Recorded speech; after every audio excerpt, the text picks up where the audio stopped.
Don Miguel Ruiz's The Four Agreements draws on ancient Toltec wisdom to answer a simple but profound question. Why do people suffer so much unnecessary pain in their everyday lives, and how can we free ourselves from it? Ruiz argues that most of our suffering doesn't come from what actually happens to us. It comes from agreements we unconsciously made with ourselves, often since early childhood, about how to interpret the world. These agreements shape our beliefs, our fears, and the way we treat ourselves and others, usually without us ever realizing they're optional. The book offers 4 new agreements meant to replace these old limiting patterns.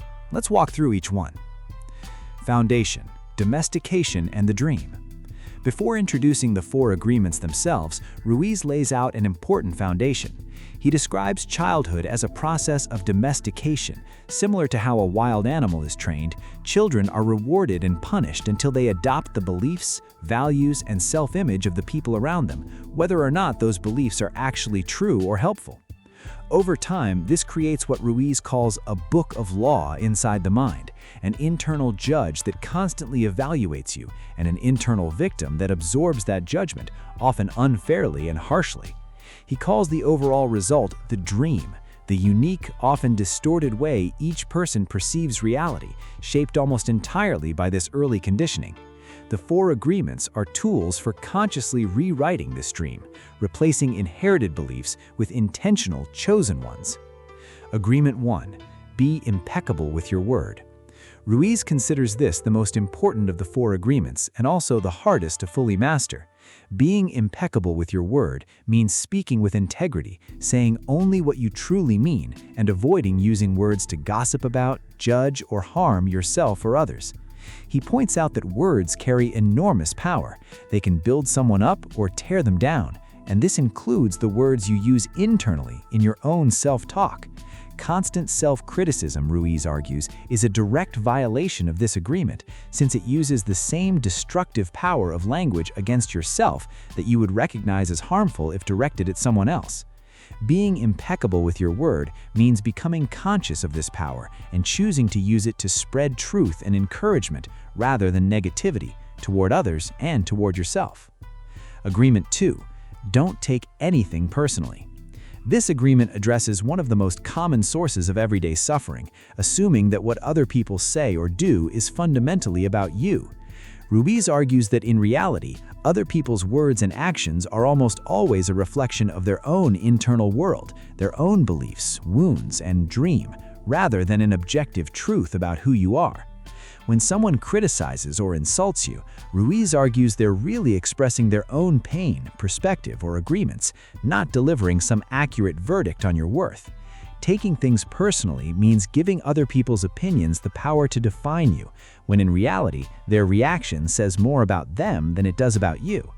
Ruiz argues that once you stop taking things personally, you become immune to a huge amount of unnecessary emotional pain because you're no longer absorbing something that was never really about you in the first place.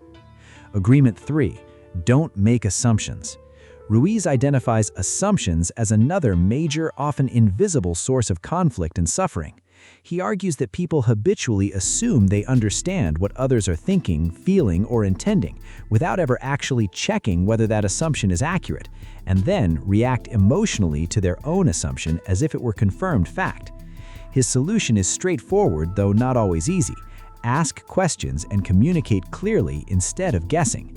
Rather than silently assuming a friend's short reply means they're upset with you, or that a partner's mood is somehow your fault, Ruiz encourages directly asking for clarification. This single habit, he argues, prevents an enormous number of misunderstandings, unnecessary arguments, and imagined conflicts that were never based on anything real to begin with. Agreement 4. Always do your best. The final agreement ties the previous 3 together while also accounting for the reality that your best naturally changes from moment to moment, depending on your energy, health, and circumstances. Ruiz argues that doing your best, whatever that looks like on a given day, is what allows you to avoid self-judgment and regret, since you can't reasonably fault yourself for something you genuinely gave your full effort towards. He warns against 2 opposite extremes: doing less than you're capable of, which breeds guilt and self-criticism, and forcing more than is realistically possible in a given moment, which leads to burnout and resentment. Simply and consistently doing your best without over or underextending yourself keeps the other 3 agreements sustainable over the long run, rather than becoming yet another source of self-judgment. The role of the judge and the victim. Throughout the book, Ruiz returns to the internal dynamic he introduced early, the judge and the victim living inside each person's mind.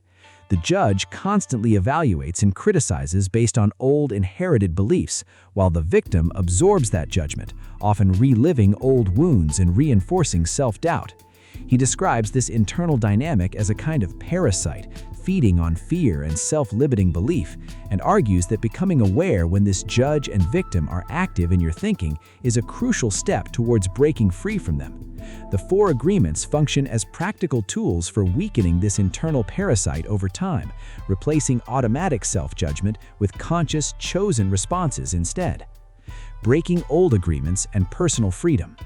Ruiz is clear that unlearning old, unconsciously accepted agreements isn't a one-time event, it's an ongoing practice.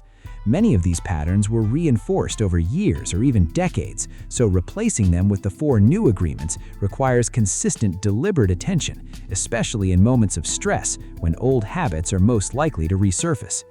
He frames this process as a path towards what he calls personal freedom, the ability to live according to your own authentic choices and values, rather than the inherited fears, judgments, and assumptions absorbed during domestication.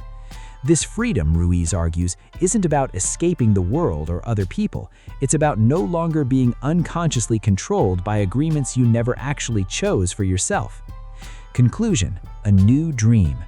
Ruiz's closing message reframes personal transformation as the process of consciously creating a new, better dream for your own life, one built on impeccable words, freedom from other people's opinions, clear communication, and consistent effort, rather than one built on old fears and inherited judgment. He calls this potential outcome heaven on earth, not a mystical afterlife, but the natural result of living free from unnecessary suffering, guided by agreements you've consciously and deliberately chosen for yourself, rather than ones quietly absorbed without ever being questioned. If this summary was helpful, let me know in the comments which agreement you think you need to work on the most. And if you enjoyed deep dive book breakdowns like this, make sure to subscribe.